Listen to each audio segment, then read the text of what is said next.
Et du coup, Alephium, pourquoi créer un Layer 1 alors que Bitcoin et Ethereum existent? Quelles sont un petit peu les motivations et quelle est un petit peu la proposition de valeur tout simplement derrière Alephium? Alors Alephium, donc je parle au nom du fondateur parce que moi je suis pas tech, donc je code pas, donc c'est pas moi, mais en fait lui ce qu'il a drivé vraiment, c'était de voir en fait que l'industrie surtout dans la partie smart contract et applications décentralisées et DeFi, la majorité de l'industrie en fait, elle est partie dans une direction, sont partis sur des choix techniques et en fait l'intégralité de l'industrie est construite sur ces mêmes l'intégralité, j'exagère, mais la grande majorité de l'industrie.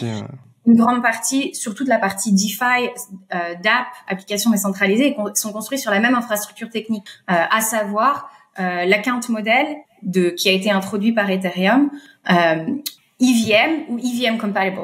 Ce qui a des énormes bénéfices sur plein d'aspects, mais ça a aussi comme tout, il y a toujours des trade-offs, il y a beaucoup de bénéfices, mais il y a aussi des aspects un petit peu négatifs. Mais en gros, aujourd'hui, la majorité de l'industrie construisait sur ça, et aussi la majorité de l'industrie quand même s'est dirigée vers le proof of stake pour adresser la partie plutôt scalabilité. Et du coup, ça veut dire qu'une grande majorité de l'industrie repose sur la même technologie et hérite du coup de tous les bénéfices, mais aussi tous les inconvénients. Et ce que le fondateur d'Alephium voulait, c'était proposer une vraie alternative à ça et de montrer que sur les technologies de Bitcoin, enfin les technologies qui ont été présentées par Bitcoin la première fois, en évoluant, en innovant sur ces technologies, on pouvait aussi délivrer une blockchain Layer 1 qui soit scalable, qui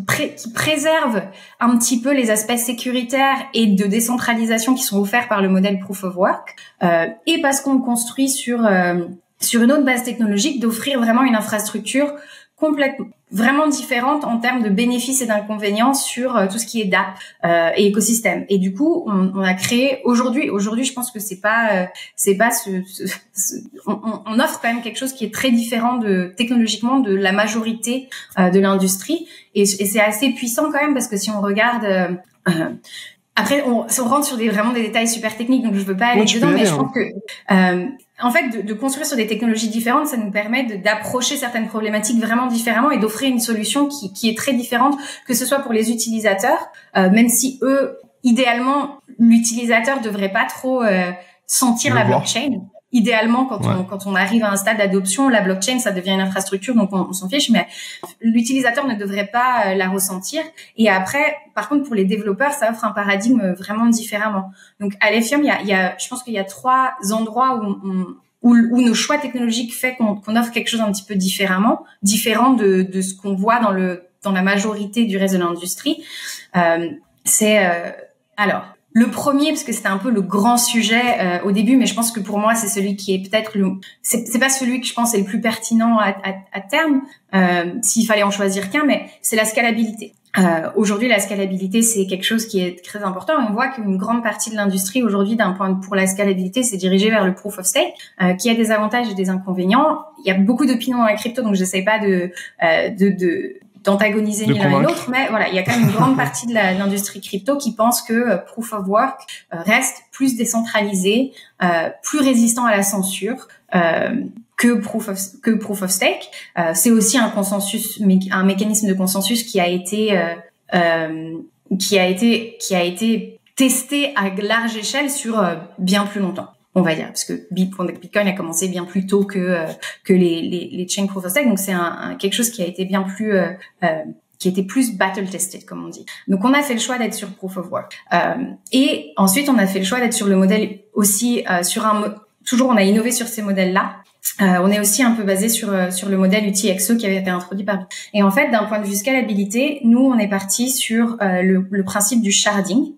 Donc le sharding, en fait, ça veut juste dire le partitionnement et en gros la parallélisation. Donc en fait, tu sépares un gros truc en des morceaux plus petits pour que tu puisses les processer de manière plus rapide. Et ce concept-là, tu peux l'appliquer à plein de choses différentes et tu peux le faire de plein de choses différentes. La plupart des blockchains proof of stake ou account based, la façon dont elles le font, c'est qu'elles séparent les accounts sur différentes blockchains. Parce que ce qui est stocké sur une blockchain qui est account-based comme Ethereum, ce qui est sur les données qui sont sur la blockchain, c'est un account et une balance. Le montant qui est associé à ce wallet. Et du coup, ils partitionnent les wallets sur des blockchains différentes. Et après, en fonction de à qui tu envoies, à quel wallet tu envoies des sous, soit tu vas avoir une transaction sur une blockchain, soit, et c'est là que l'expérience utilisateur se dégrade, tu vas avoir une transaction qui va devoir aller d'une blockchain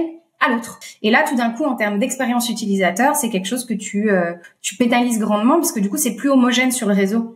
Selon comment tu parles des layer 2 ou des layer 3, des choses comme ça. Il y a plein de mécanismes différents pour faire ces transactions qui sont il y en a qui utilisent des Bitcoin chain, tu peux imaginer faire des bridges. Cette partie-là, c'est pas ce que nous on fait, je suis pas assez technique pour te dire exactement, mais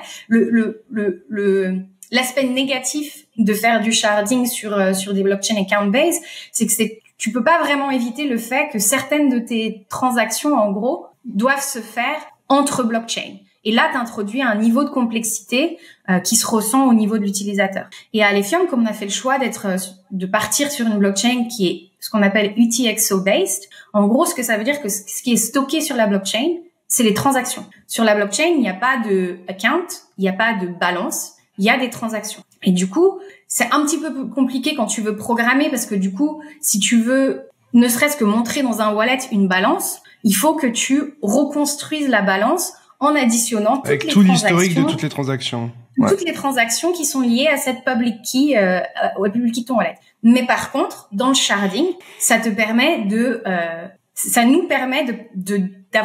paralléliser les transactions et du coup, d'un point de vue utilisateur, nous, on fait du sharding aussi, mais par contre, comme on est parti sur une base technologique, une blockchain différente, l'utilisateur, peu importe où il est dans notre réseau, toutes ces transactions sont sur des blockchains. Parce qu'en fait, nous, on n'a pas partitionné les accounts, parce que ce concept-là n'existe pas sur la blockchain, on a partitionné les transactions. Donc, tu as vraiment le bénéfice du sharding, donc où tu peux augmenter le throughput, les TPS du réseau, sans dégrader autant l'expérience utilisateur, parce que dans tous les cas, toutes les transactions sont sur une blockchain, elles sont toutes sécurisées de la même façon, donc avec le mécanisme de consensus, et c'est toujours en une seule étape. Et en fait, donc ça nous permet nativement sur une blockchain proof of work qui a aussi des smart contracts. Aujourd'hui, on a 16 blockchains sur le réseau Alephium. Ça nous permet avec 16 blockchains en tout cas de processer jusqu'à 400 TPS, donc transactions par seconde. Mais du coup, on peut augmenter le numéro. C'est quoi, c'est 16 shards du coup, c'est ça? Ouais, c'est 16 blockchains, 16 shards, et on peut augmenter jusqu'à 1024 blockchain, et ça monte le réseau. Le réseau est capable de processer bien plus que 10 000 transactions par seconde. Okay. Voilà. Et du coup, ça permet, ça c'est sur la partie scalabilité, et de nouveau d'avoir fait un choix technologique différent, ça nous a permis d'adresser ce challenge de scalabilité différemment de la majorité, parce que de nouveau, on part pas avec les mêmes contraintes, en gros. Et là où je pense qu'on a fait vraiment le truc, là, le deuxième point où là on a vraiment une expérience différente, c'est sur vraiment tout ce qui est. Et pour moi, c'est aujourd'hui, je pense, le plus pertinent, je dirais. C'est peut-être pas forcément le plus simple à expliquer, mais c'est le plus pertinent. C'est surtout l'environnement de développement des smart contracts et des applications décentralisées. Donc nous, on a proposé on est basé sur le modèle UTXO, donc comme je disais, ou sur la blockchain, les informations sur la blockchain, c'est les transactions en gros, mais on n'utilise pas le même modèle UTXO que Bitcoin ou que, par exemple, Cardano, qui est je pense, ce que les gens connaissent le plus, qu'ils ont quelque chose qui s'appelle l'extended model UTXO model, qui a vocation de rendre plus facile la programmation sur ce modèle. Nous, on a quelque chose on appelle ça le stateful UTXO. Et en gros, pour simplifier, ça veut dire que au niveau les smart contracts, ils ont les mêmes attributs que ce qu'on voit sur un modèle account-based, donc sur Ethereum, mais on préserve le modèle UTXO pour tout ce qui est la gestion des tokens. Et en gros, ça veut pour aller au résultat de ça veut dire que comme on construit sur des technologies différentes, ça veut dire qu'il y a énormément de problèmes qu'on n'a pas par design. Donc typiquement les gros vecteurs d'attaque qu'on voit qui sont exploités régulièrement sur les blockchains EVM, il y a l'attaque de la reentrancy. C'est genre, il y a des protocoles qui se font drainer à peu près toutes les semaines. Je crois que c'est plus de 1 milliard par an d'argent qui est perdu à cause de c'est colossal, hein. Donc c'est énorme. Et ça, typiquement, parce qu'on est UTXO based, c'est ce genre, et notre VM, ces choses-là, c'est juste, cette attaque n'existe pas. Et il y a autre chose aussi, comme on est parti sur des modèles différents, on a pu développer tout ce qui était la virtual machine et le smart contract, le langage de développement des smart contracts. On l'a développé de zéro, mais du coup, on a vraiment tout développé dans l'idée de rendre extrêmement simple de développer des choses sécurisées. Parce que l'environnement EVM Solidity, il est extrêmement puissant, mais il est super ouvert, dans le sens où tu peux faire beaucoup de choses, et c'est très très très dur de développer un smart contract qui soit secure. Parce que déjà, il y a des vecteurs d'attaque que tu peux pas, tu peux pas vraiment protéger. Et surtout, je veux dire, il y a même des protocoles qui ne rendent plus leur contrat public parce qu'ils ont trop peur de ne pas avoir vu des vecteurs d'attaque. Il y a des protocoles qui sont faits auditer, tu parlais de Certic avant, qui sont faits auditer plein de fois. C'est très dur. Et du coup, on passe beaucoup plus de temps au final à s'assurer que son smart contract est secure et sécurisé qu'à vraiment développer des choses innovantes parce que voilà. Et c'est un peu c'est toujours une balance en fait entre les choses. Et du coup, tout a été développé sur Alephium pour vraiment essayer d'offrir un environnement où c'est dur de faire des erreurs, où c'est dur de faire des erreurs et où c'est très simple de développer quelque chose de sécurisé. Un autre, dans ce milieu-là, un autre truc qu'on a fait, un autre vecteur qu'on voit souvent, et je pense que les gens l'ont peut-être expérimenté, quand un smart contract se fait hacker, souvent le protocole va demander aux gens de révoquer l'autorisation de leur wallet, parce qu'en fait, on l'a déjà vu hier. Hier, il y avait des problèmes, etc. Et on était tous obligés de révoquer des choses qu'on avait signées, qu'on avait approuvées, parce que sinon tu t'es exposé au fait de te faire drainer, siphonner ton wallet si tu avais approuvé et signé les mauvaises choses. Exactement, parce qu'en fait, de manière générale sur EVM, tu préautorises le smart contract à interagir avec ton wallet, souvent de manière unlimited. Et ça, par exemple, de nouveau, comme on vient après, c'est plus facile de voir un petit peu qu'est-ce qui marche pas, qu'est-ce qui est exploité. Et nous, et quand je dis nous, je quand même c'est les core développeurs, le fondateur, c'est pas moi. On a développé un système la façon dont on l'a développé, où ce genre de choses, c'est pas possible sur Alephium. Les smart contracts ne peuvent pas venir drainer les assets. Tu ne fais que transaction par transaction avec un smart contract, tu ne préautorises rien du tout.